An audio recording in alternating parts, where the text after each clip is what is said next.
Hello दोस्तों, नमस्कार। आपका हमारे इस YouTube चैनल साइलेंट स्टोरी में बहुत बहुत स्वागत है।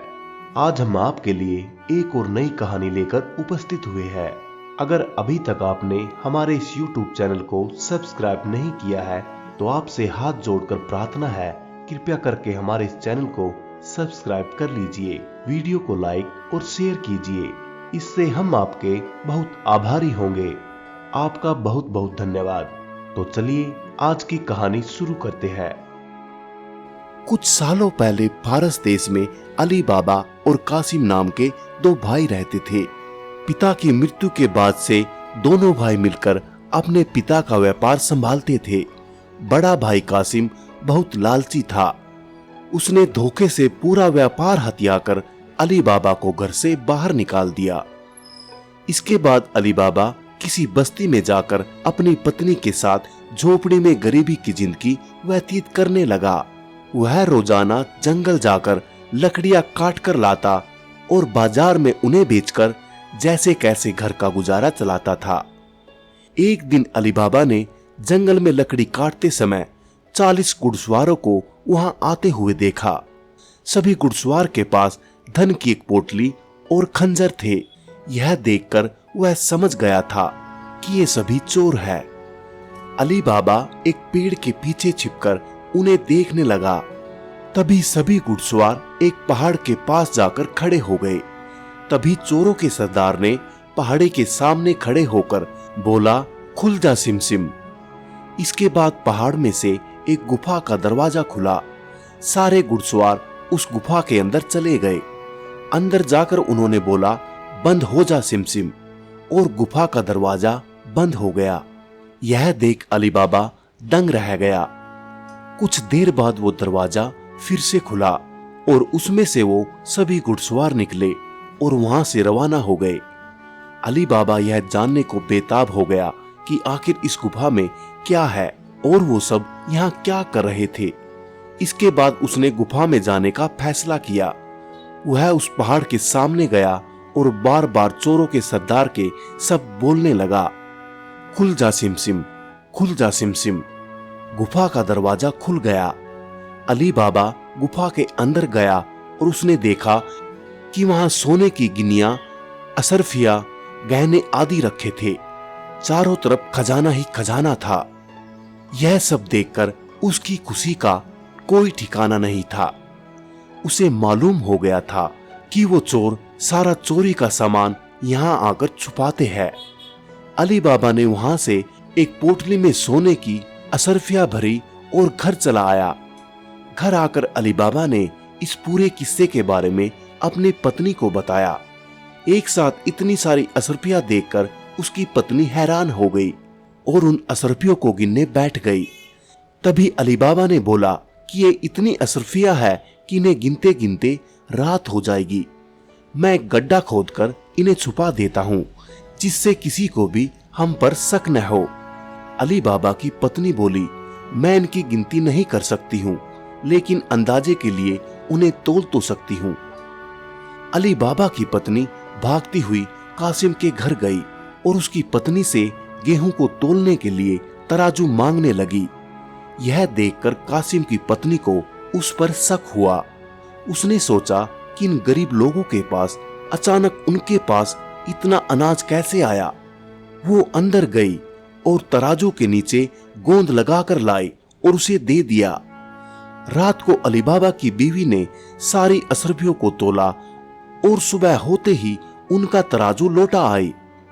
कासिम की पत्नी ने तराजू को उल्टा करके देखा तो उस पर एक सोने का सिक्का चिपका हुआ था। उसने यह बात अपने पति कासिम को बताई। कासिम और उसकी पत्नी यह जानकर जल भुन गए। दोनों को रात भर नींद नहीं आई। सुबह होते ही कासिम अली बाबा के घर गया और उससे धन का स्रोत पूछने लगा। यह सुनकर अली बाबा ने कहा, आपको कोई गलतफहमी हुई है, मैं तो एक मामूली लकड़हारा हूँ। कासिम ने बोला कि तुम्हारी बीवी कल हमारे घर से असरफियों को तोलने के लिए तराजू लेकर गई थी। ये देखो, ये असरफी तराजू पर चिपकी मिली है। सब सच बताओ, नहीं तो मैं सबको बता दूंगा कि तुमने चोरी की है यह सुनकर अली बाबा ने सच सच सारी कहानी बता दी। तो फिर क्या था, कासिम के मन में लालच आ गया। उसने खजाने को हथियाने का प्लान बनाया और अगले ही दिन गुफा में खजाना लेने पहुंच गया। वह अपने साथ एक गधा भी लेकर गया ताकि उस पर खजाना लाद कर ला सके। गुफा के सामने पहुंचकर उसने अली बाबा ने जैसे बताया था वैसे ही किया। उसके खुल जा सिमसिम बोलते ही गुफा का दरवाजा खुल गया। अंदर पहुंचकर चारों तरफ खजाने को देखकर वह भौचक्का रह गया। उसने जल्दी जल्दी बोरियों में सोने के सिक्के भरे और बाहर निकलने लगा। लेकिन कासिम यह भूल गया कि बाहर निकलते समय क्या बोलना है। उस गुफा से बाहर निकलने के कासिम ने तमाम प्रयास किए, लेकिन कोई रास्ता न निकला। वह उस गुफा के अंदर कैद हो जाता है। कुछ ही देर बाद जब चोरों का गिरोह वहां पहुंचा तो उन्होंने देखा कि बाहर एक गधा बंधा है। वे समझ जाते हैं कि यहाँ कोई आया है। चोर अंदर आते हैं और कासिम को ढूंढकर मार देते हैं। उधर जब कासिम घर नहीं पहुंचता तो उसकी पत्नी परेशान हो जाती है और अली बाबा के घर जाकर बड़े भाई को ढूंढ लाने को बोलती है। अली बाबा कासिम को ढूंढता हुआ उसी गुफा के पास पहुंचा तो वहां उसने भाई के गधे को घास चरते हुए देखा। वह समझ जाता है कि कासिम अंदर गया था और चोरों ने उसे पकड़ लिया है। अली बाबा जब गुफा के अंदर गया तो उसे कासिम की लाश मिली। अली बाबा लाश को घर लाता है और बिना किसी को बताए प्राकृतिक मौत घोषित करके उसका अंतिम संस्कार कर देता है। कासिम की पत्नी के कहने पर अली बाबा और उसकी पत्नी कासिम का व्यापार संभालने लगते हैं और उसके साथ रहने लगते हैं। वहीं जब चोर गुफा में आते हैं और कासिम की लाश नहीं देखते तो वो समझ जाते हैं कि इस खजाने का राज किसी और को भी पता है। वह गांव में जाकर पता लगाते हैं कि कुछ ही दिनों में किसके घर में मौत हुई है। चोरों को अली बाबा का घर मिल जाता है। चोर ने उसके घर के बाहर एक निशान लगा दिया जिससे रात के समय उन्हें उसका घर समझने में आसानी हो। वहीं अली बाबा ने जब अपने घर के बाहर एक निशान बना देखा तो वह समझ गया कि चोरों ने घर का पता लगा लिया है, तो उसने वैसा ही निशान सबके घर के बाहर लगा दिया।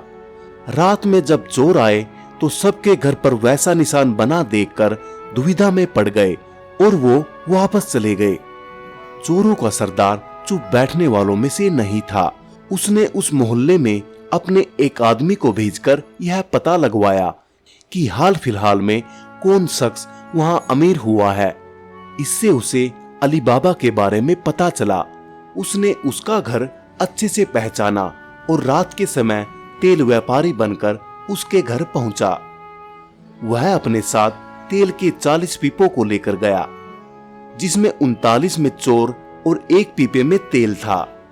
उसने सोचा कि रात में जब सब सो जाएंगे तो वो सब मिलकर अली बाबा को मार देंगे। उसने अली बाबा से दोस्ती की और रात को उसके घर पर ठहरने की इजाजत मांगी। अली बाबा ने उसको खाना खिलाया और रात को रुकने की इजाजत दे दी।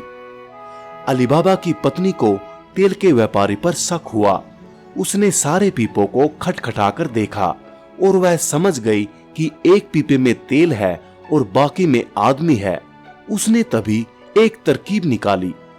उसने तेल वाले पीपे से तेल निकाला और गर्म कर बाकी पीपों में डाल दिया। सारे चोरों की मौत हो गई। रात में जब सरदार ने चोरों को निकलने का इशारा किया तो उनमें से एक भी चोर बाहर नहीं निकला। उसने पीपों को खोलकर देखा तो सभी चोर मर चुके थे। यह देखकर वह इतना डर गया कि अपनी जान को बचाने के लिए वह तुरंत वहां से भाग गया। सुबह अली बाबा की पत्नी ने ये सारी बात अली बाबा को बताई, जिसे जानकर वह बहुत खुश हुआ। अब उन 40 चोरों के सारे खजाने का अकेला मालिक अली बाबा था। वह देश का सबसे अमीर शख्स बन चुका था और खुशी खुशी अपनी बीवी बच्चों के साथ रहने लगा। दोस्तों, लालच मनुष्य का दुश्मन है। लालच करने से सब काम खराब हो जाते हैं, इसलिए लालच कभी भी नहीं करना चाहिए। दोस्तों, अगर आप हमारे इस चैनल पर नए हैं तो प्लीज चैनल को सब्सक्राइब करना न भूलें। वीडियो को लाइक करें और अपने दोस्तों के साथ शेयर करें।